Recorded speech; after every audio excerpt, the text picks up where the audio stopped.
Hello नमस्कार, स्वागत है आप सबों का एक बार फिर से ऊंची उड़ान के इस यूट्यूब प्लेटफॉर्म पे। मैं लेकर के फिर से आ गया हूं आपके लिए एक छोटा सा नन्हा सा टॉपिक करंट अफेयर का। आपको पता होगा कि हम लोग कम समय में ज़्यादा बातें करके अच्छे एग्जामिनेशन में कैसे मार्क्स आ सके, इसकी ज़्यादा बातें हम लोग करते हैं। तो ऊंची उड़ान वादा सफलता का आपको पता होगा। ऊंची उड़ान एक संस्था है जो ऑफलाइन ऑनलाइन दोनों मोड में क्विज के माध्यम से, साथ ही साथ आपको कई तरह के टेस्ट सीरीज के माध्यम से, साथ ही साथ कई तरह के मॉक टेस्ट के माध्यम से ये बच्चे को कई सालों से सेवा देते आ रहा है और आगे भी और बेहतर कई तरह के प्रोग्राम लाने का हम लोग उम्मीद कर रहे हैं और बेहतर से बेहतर प्रोग्राम को लॉन्च किया जाएगा। तो आप भी अगर नए हैं तो ऊंची उड़ान के साथ आप जुड़ सकते हैं। आप अपने भविष्य को अगर सुनहरा बनाना चाहते हैं, अगर आप अपने भविष्य को बेहतर देखना चाहते हैं तो हमारे इस संस्था के साथ जरूर विश्वास करें और जरूर से जरूर जुड़े। छोटा सा टॉपिक होता है, 15 से 20 मिनट का भी नहीं, 10 से 12 मिनट का टॉपिक होता है। डायरेक्ट से डायरेक्ट टॉपिक होते हैं, यानी क्वेश्चन आंसर। कहीं आपको इफ बट की बातें नहीं, कोई आपको दौड़ाने और घुमाने की बातें नहीं। सिंपल सवाल, सिंपल आंसर, कम समय में ज़्यादा बातें। तो चलिए शुरू करते हैं ऊंची उड़ान वादा सफलता के साथ आपके इस जर्नी को। आज का जो सेशन है उसकी शुरुआत करते हैं। चलिए, आज चूंकि 24 तारीख है तो उसका जो टॉपिक है हम लोग वो लेकर के आ गए आपके लिए। आइए, देख रहे होंगे, आपको बगल में आपको एक दिख रहे होंगे, है ना, जेवलिन थ्रो, नीरज चोपड़ा। तो सवाल ये है कि भारतीय एथलेटिक्स में जो बहुमूल्य योगदान देने के कारण रक्षा टेरिटोरियल आर्मी ने लेफ्टिनेंट कर्नल की उपाधि, कितनी बड़ी उपाधि है आप सोच सकते हैं। एक व्यक्ति के लिए ये उपाधि कितनी बड़ी गर्व की बात हो सकती है। देश के उस सम्मान की बात होती है जहां पर देश की सेना हमारे लिए काम कर रही होती है, उस पद से अगर किसी को सम्मानित किया जा रहा है, ये देश के लिए बहुत बड़ी गर्व की बात है। तो ये लेफ्टिनेंट कर्नल की उपाधि जो है वो किन्हें दिया गया है, तो आंसर आएगा क्या, नीरज चोपड़ा। आप जानते होंगे ये पहले भारतीय सेना में सूबेदार मेजर पद पर कार्यरत रहे हैं। इससे पहले वो सूबेदार मेजर के तौर पे ये कार्यरत रहे हैं।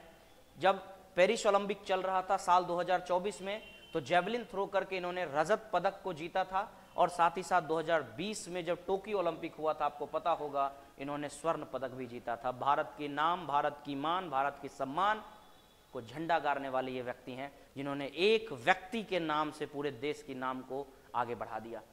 2023 में बुडापेस्ट में विश्व एथलीट्स चैंपियन हुआ था, इसमें भी ये विश्व चैंपियन रहे।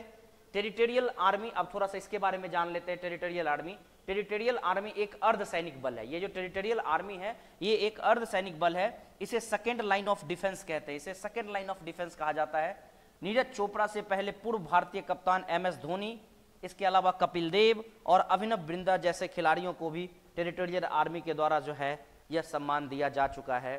तो इससे पहले जो सम्मान दिया गया है वो MS धोनी, कपिल देव और अभिनव बिंद्रा को, पता होगा शूटिंग में है, उनको दिया गया था। अब ये अवार्ड जो सम्मानित किया जा रहा है वो किनको, नीरज चोपड़ा को दिया जा रहा है। तो ये हमारे लिए बहुत बड़ी गर्व की बात है और ये इनके लिए भी बहुत बड़ी गर्व की बात है। आइए क्वेश्चन नंबर दूसरा पे बात करते हैं। क्वेश्चन नंबर दूसरा कहता है 2028 में पोमोना, याद रखिएगा इसका नाम, पोमोना कि फेयर ग्राउंड में ओलंपिक क्रिकेट खेला जाएगा, वह स्थान कहां है? यह है लॉस एंजलिस। कहां है? लॉस एंजलिस में यह एक स्थान है जहां पर ओलंपिक क्रिकेट खेला जाएगा। याद रखिएगा, ओलंपिक क्रिकेट खेला जाएगा। अंतर्राष्ट्रीय ओलंपिक समिति, इंटरनेशनल ओलंपिक जो कमिटी है, उसने डिसाइड किया कि 2028 में ओलंपिक में 5 नए खेलों को शामिल किया जाएगा। ये 2028 में जो आने वाला ओलंपिक है उसमें 5 नए खेल को शामिल किया जाएगा, जिसमें बेसबॉल, फ्लैग फुटबॉल, लैक्रोश, स्क्वैश और कौन सा, क्रिकेट। इन 5 गेम को शामिल किए जाने की बात की गई है, ठीक है। और ये कहाँ होगा? तो उसमें क्रिकेट जो है वो लॉस एंजलिस में कराया जाएगा। इससे पूर्व आखिरी बार पेरिस 1990 में क्रिकेट खेला गया था, यानी पहली बार जो क्रिकेट इसमें लास्ट जो खेला गया था वो 1900 में खेला गया था। लॉस एंजलिस में क्रिकेट T20 प्रारूप में खेला जाएगा, यानी इसका जो प्रारूप होगा वो T20 होगा, यानी 20 ओवर का होगा। इसमें पुरुष और महिला दोनों ही श्रेणियों के भी मतलब टीम जो है वो भाग लेंगे। और अंतर्राष्ट्रीय क्रिकेट परिषद ICC 12 पूर्ण सदस्य है, जिसमें Afghanistan, Australia, Bangladesh, England, Bharat, Ireland, New Zealand, Pakistan, दक्षिण अफ्रीका, श्रीलंका, वेस्ट इंडीज और जिम्बाब्वे। यानी कि लास्ट जो 1900 में खेला गया था, अब जो खेला जाएगा इसमें 12 टीम जो अंतर्राष्ट्रीय क्रिकेट परिषद के 12 पूर्ण जो देश हैं उनको इसमें क्या किया जाएगा बताइए, शामिल किया जाएगा। तो ये जो गेम होने वाला ये कहाँ, लॉस एंजल्स में होने वाला है। चलिए अगले क्वेश्चन की तरफ हम लोग बढ़ते हैं। हमारा अगला क्वेश्चन क्या है, हम लोग थोड़ा उस पर बात करते हैं, ठीक है। नेक्स्ट क्वेश्चन की तरफ हम लोग आगे बढ़ते हैं। अगला क्वेश्चन क्या है हमारा, तीसरा क्वेश्चन है, देश का पहला टाइगर रिजर्व जिसको वीरांगना रानी दुर्गावती टाइगर रिजर्व भी एक है, पता होगा आपको, वहां पर बाघ, तेंदुए, चीता एक साथ, याद रखिएगा, बाघ, तेंदुआ और चीता एक साथ रहेंगे। यह टाइगर रिजर्व किस राज्य में है, तो सीधा सीधा वीरांगना दुर्गावती कहां पर है, तो मध्य प्रदेश में है। पहला सवाल तो आया ये। अब इसकी खासियत क्या है, तो इस मतलब क्या नाम है, टाइगर रिजर्व में टाइगर तो रहेंगे, बाघ तो रहेंगे ही, तेंदुआ भी रहेंगे और चीता भी रहेंगे। यानी दरअसल नामीबिया, बोत्सवाना और दक्षिण अफ्रीका से पता होगा आपको कि चीता मंगाया गया था हमारे माननीय प्रधानमंत्री नरेंद्र मोदी जी के द्वारा। चीता मेटा पॉपुलेशन प्रोजेक्ट के तहत कुछ और चीते भारत लाए जाएंगे जिसे इस टाइगर रिजर्व में बसाना है।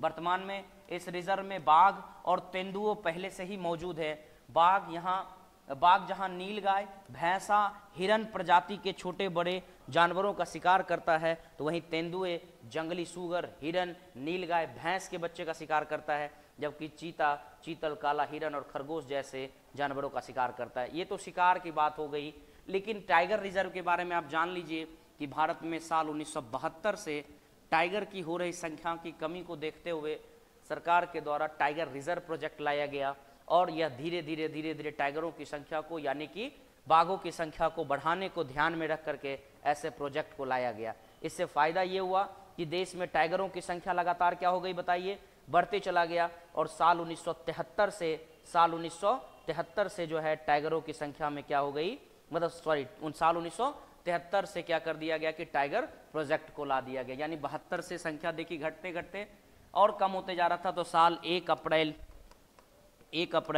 1973 को जो है वह टाइगर प्रोजेक्ट जो है वो बनाया जाना शुरू किया गया और उसके बाद से लेकर के लगातार कई टाइगर प्रोजेक्ट बनाए गए। लगभग इंडिया में अभी 56 के आसपास में टाइगर प्रोजेक्ट जो है वो काम कर रहे हैं।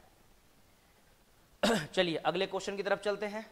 हाल ही में याला ग्लेशियर जो है, ग्लेशियर पता होना चाहिए आपको, मृत घोषित किया गया। यह ग्लेशियर किस देश में है, याला ग्लेशियर जो है वह नेपाल में है। नेपाल का एक जगह है जिसका नाम है लांगटांग में स्थित याला ग्लेशियर है, जो कभी कभी हिंदू कुश हिमालय, जो भारत के जो हिंदू कुश वाला ऊपरी जो हिस्सा है हिमालय का, उसके क्षेत्र में एक ग्लेशियोलॉजिकल प्रशिक्षण और कायरोस्फीयर अनुसंधान महत्वपूर्ण केंद्र था, जो अब मृत घोषित कर दिया गया है। यह एशिया का पहला ग्लेशियर है जिसे स्मारक पट्टिका के साथ सम्मानित भी किया गया है। आप यहाँ देख सकते हैं धीरे धीरे क्या हो गया, ये लुप्त होते चला गया है। एशिया का यह पहला और विश्व का तीसरा ग्लेशियर है जिसे मृत घोषित किया गया है। तो फिर सवाल आता है इससे पहले कौन, तो इसके पहले मैक्सिको के, याद रख लीजिएगा, ओलोयोको ग्लेशियर और आइसलैंड का ओके ग्लेशियर। आइसलैंड का ओके ग्लेशियर और मैक्सिको का ओलोयोको ग्लेशियर के बाद तीसरा जो ग्लेशियर बना है जो मृत घोषित कर दिया गया है वो याला ग्लेशियर है। यानी 3 देशों के ग्लेशियरों को मृत घोषित किया गया है, उसमें एक नेपाल का ग्लेशियर, एक मैक्सिको का ग्लेशियर और एक आइसलैंड का ग्लेशियर जो है उसको इसमें शामिल किया गया है। यानी एक एशिया का हो गया, एक आपको यूरोप का हो गया और ये एक आपको नॉर्थ अमेरिका का हो गया। ग्लेशियर के विलुप्त होने के दुष्परिणाम ये होंगे कि सवाल यह आता है ग्लेशियर के विलुप्त होने के दुष्परिणाम क्या होंगे, तो ग्लोबल वार्मिंग में लगातार वृद्धि होते चला जाएगा, क्योंकि उसके पानी सब जो है वो बर्फ जो है पानी बन चुका है। समुद्री जल स्तरों में वृद्धि देखने को मिलेगा, जल चक्र में व्यवधान उत्पन्न होगा और कई तरह के प्राकृतिक आपदाएं आने का खतरा बढ़ सकता है। ग्लेशियर के विलुप्त होने से बचाने के लिए कई स्तरों पे विश्व की गवर्नमेंट यानी वैश्विक स्तर पे सरकार और भारत सरकार भी क्या कर रहा है, कई तरह के कार्यक्रम कर रहे हैं, जिसमें से संयुक्त राष्ट्र द्वारा 2025 में अंतर्राष्ट्रीय ग्लेशियर संरक्षण दिवस के तौर पे घोषित किया गया है कि हमें ग्लेशियर को बचाना भी जरूरी है। नहीं तो ग्लेशियर अगर लगातार मेल्ट होते चला गया, ग्लेशियर लगातार पिघलते चला गया तो जो समुद्र की जल स्तर है उसमें लगातार वृद्धि होगी, जो हमारे आने वाले समय में पृथ्वी को जलमग्न कर सकता है। इसके साथ ही 21 मार्च को याद रखिएगा, हर साल अब क्या होगा, ग्लेशियर दिवस के तौर पे मनाया जाएगा। ग्लेशियर में बदलाव की निगरानी रखने, समुद्र से संबंधित खतरों के लिए शुरुआती चेतावनी देने हेतु भारत सरकार भी क्या कर रहा है, राष्ट्रीय महासागर सूचना सेवा केंद्र हैदराबाद में स्थापित किया है। ये इसलिए किया गया है ताकि इसमें होने वाले परिवर्तन से संबंधित सूचनाएं हमें आसानी से पहुंचा सके। तो आई होप आपका आज का ये 4 सवाल था, फटाक से एक बार देख लेते हैं। भारतीय एथलेटिक्स में बहुमूल्य योगदान देने वाले नीरज चोपड़ा को एक उपाधि दिया गया है, लेफ्टिनेंट कर्नल की उपाधि दी गई है नीरज चोपड़ा को। दूसरा सवाल कि जो पोम्मा के फेयर ग्राउंड में जो होने वाला है क्रिकेट वो कहाँ पर है, तो वो लॉस एंजल्स में है। और इस बार 2028 में क्रिकेट को शामिल किया जाएगा जिसमें महिला पुरुष दोनों की टीम खेलेगी। उसके अलावा देश का पहला टाइगर रिजर्व वीरांगना रानी दुर्गावती टाइगर रिजर्व होगा, जहां पर चीता, तेंदुआ और टाइगर तीनों को एक साथ रखा जाएगा। टाइगर प्रोजेक्ट कब लाया गया, आप कमेंट करके फिर से बताएंगे टाइगर प्रोजेक्ट कब लाया गया है, डेट के साथ बताएंगे।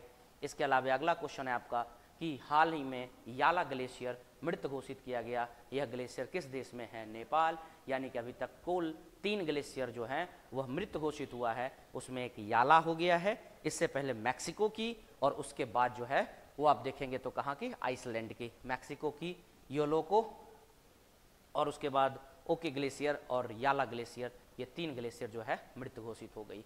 तो आई होप आपको समझ में आ गया होगा। छोटा छोटा प्रयास है कि आप तक हम पहुंच सकें, बाकी धीरे धीरे अगर आपका प्रयास हमारा प्रयास साथ मिलते चला गया तो हम सब दोनों आगे चलेंगे और दूर तक चलेंगे, ताकि आपके लिए भी एग्ज़ाम क्रैक करना करंट अफेयर के लिए मतलब ईजी हो जाए और हमें भी आप तक पहुंचाना और आसान हो जाए। तो इसी उम्मीद, इसी वादे के साथ हम लोग फिर अगले क्लास में अगले लेक्चर के साथ मिलते हैं। ऊंची उड़ान, वादा सफलता का।